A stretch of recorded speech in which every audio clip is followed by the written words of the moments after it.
Okay, so how are your eyes right now?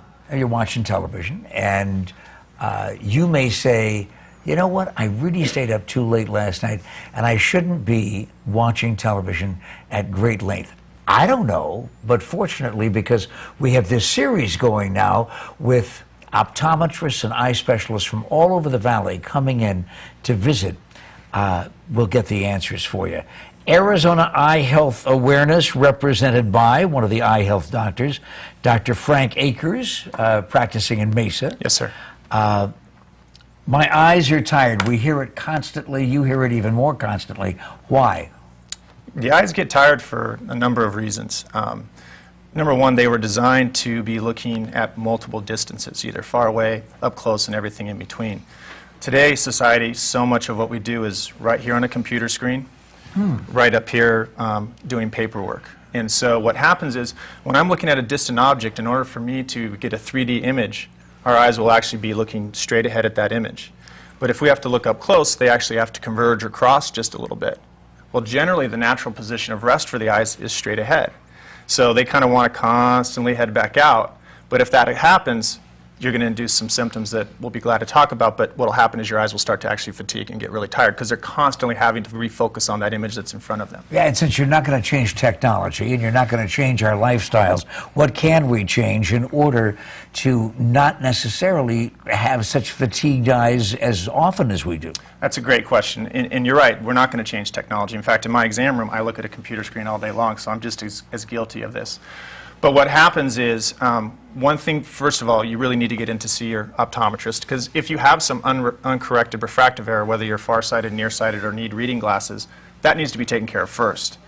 But also, if you have an eye alignment issue, meaning back to the eyes wanting to be focused straight ahead, if they're having to work up close all the time, that's going to induce a lot of strain.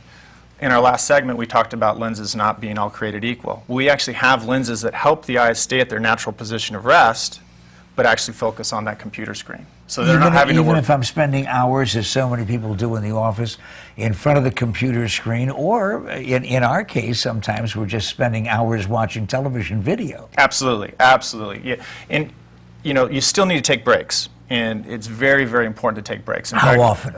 Well, there's something called the 20-20 rule. Every 20 minutes of doing up-close work, whether it's a hobby, computer, what have you, every 20 minutes, just take a quick 20-second break. But it's important. You have to look away from the screen. You got to look at least 10 feet away from that object. Blink your eyes really good, and you only need to be able to do it for about 20 seconds. What if I'm looking up at a big screen TV? As long as it's 10 feet away, that's fine. Is that right? So the distance actually, rather than the specific item that you're focused on. Exactly, and that goes back to the eye alignment. If you're looking at a target that's at least 10 feet or beyond, that's going to let those eyes go back to their position of rest. You mentioned 3D and that we all see life in 3 dimensions, and now the television folks are allowing us to see TV in 3D. Do you worry about that? I do worry about that because I think we're going to... It's really cool. It's really neat technology. I think it's really exciting. But I think that what we're going to find is it's going to actually induce a lot more headaches. Because if someone does have some misalignment, and I'm not talking like an eye turn. Unfortunately, we've all seen an individual that has a really bad eye turn. Cosmetically, the eyes look straight. But if they're just out just a little bit in order to see that 3D TV, we're back to the same problem we just ran into. They're having to constantly refocus.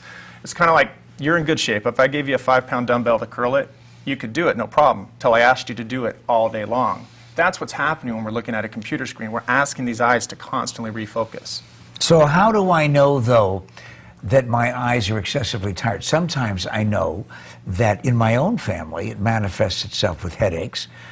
Sometimes it manifests itself with other symptoms, and we may not necessarily even associate it with our eyes. And that's exactly right. And headaches, number one, are very important. And if you're getting chronic headaches, you need to figure out what's causing those. Very, very important. You need to check in with your optometrist. There you go. Exactly. When it comes to the headaches, it's usually a specific type of headache that's going to be visually related. Not always, but generally it's going to start around the eyes or across the front and work its way back as you're doing more and more of your work. It's not the type of headache where you wake up in the morning and you already have a headache. This is something different that comes on. Sure. But you mentioned other symptoms that we get from eye fatigue, eye strain. One of the more common ones is that you're looking at your computer screen and the image is kind of going in and out of focus. You're having to blink your eyes to try to clear that image up. Or it may be that you're losing your space on your or your place where you're reading. Those are some of the more common ones that, yeah, that you know something's going on with your eyes. But what's interesting, living here in the desert, one of the biggest complaints I get people coming to my office is, hey, Dr. Akers, my eyes are really dry. They feel like they're gritty. They feel like there's burning and stinging. They're red by the end of the day. We all hear it all the time. We hear it all the time. And so we're really fortunate because when it does come to dry eye, we can do more today than we could 2 or 3 years ago as far as treatment. Well, not to get off a tangent, but we know that your nutrition plays a huge part. If you really should be taking, if you have true dry eye, you should be on omega-3s if you don't have contraindications for that. We also know that not all tear samples, if you walk into a Walgreens or any grocery store and you go to the eye counter, it's 6 feet by 6 feet. Not all drops are created equal, and not all types of dry eye are created equal. So your optometrist can tell you which drop is going to specifically work better for you. But the interesting is, a lot of times I'll have a patient coming in telling me they have dry eye. I'll go through all my clinical testing. We have a very specific battery of tests that we do with our microscope, and they don't have primary dry eye. Really what they have is eye fatigue, and it's just manifesting itself as dry eye. So are we also in danger, I'll say, dramatically, are we in danger of harming our eyes if we use the wrong kind of eye drops or those tears, those artificial tears? When you say danger, I don't think there's a drop out there that's going to do irreparable harm to your eye. But a lot of these drops will use preservatives that are very toxic to the eye. That's one of the ways to control the cost. That gets my attention, yeah. Yes. Well, that's one of the ways to control cost. If you use a less expensive preservative, then you're able to make a drop that's $2 or $3 a bottle less.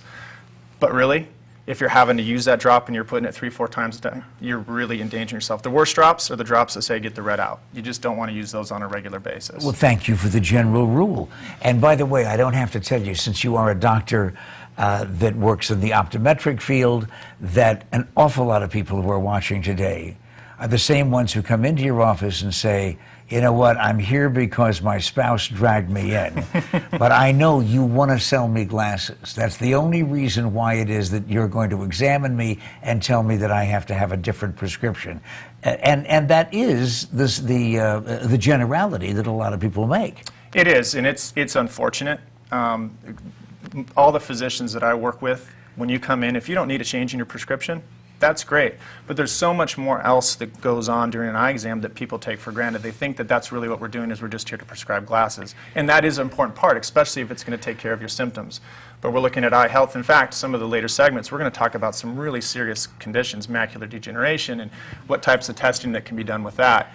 And there's some remarkable breakthroughs in research in macular degeneration. Absolutely amazing. It's really exciting. Well, yeah, this is one of the reasons why it is that we get excited about doing this episode every single week on AZTV, because the one thing that we do all have in common is our eyes and the need for eye care. For example, Dr. Frank Akers, representing Arizona Eye Health Awareness, is one of those good doctors that comes down here and tries to make a difference in your life. That's how you get in touch with us, and we'll get you in touch with the doctor that you're looking for closest to you.